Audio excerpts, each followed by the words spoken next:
Assalamualaikum warahmatullahi wabarakatuh. Hi. So here I will explain about the civil case analysis that I have made about breach of contract.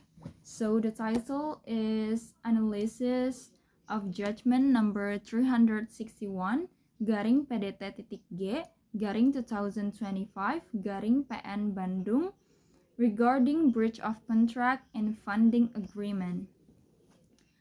This case arose from a legal relationship between the claimant Satria Rahman Pramana S and the defendant Adi Akbar, who were bound by a funding agreement. Under this agreement, the claimant provided a certain amount of money to the defendant for a specific purpose agreed upon by both parties, while the defendant was obligated to return the funds in accordance with the terms and time period stipulated in the contract.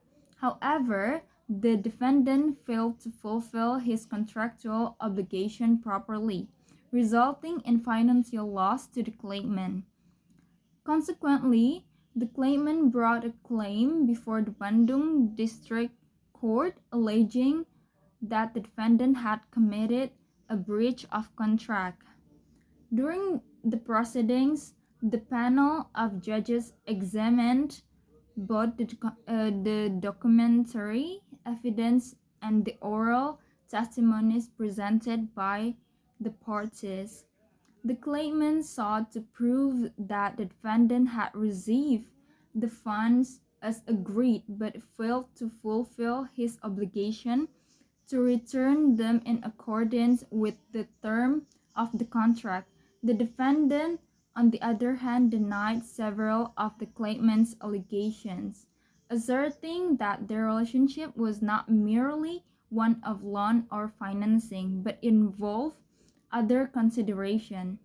After reviewing all the evidence and arguments, the court found that the written agreement clearly demonstrated a lawful contractual relationship and the defendant had failed to perform his contractual duties, thereby causing loss to the claimant.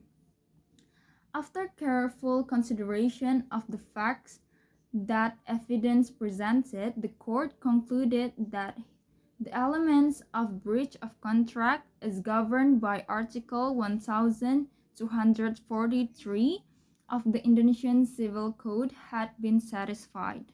The defendant was proven to have failed to perform the obligation agreed upon, and such a failure resulted in an actual financial loss to the claimant. The panel of judges held that a contract, once lawfully formed, creates binding obligation that must be performed in good faith in accordance with Article 1338 of the same code.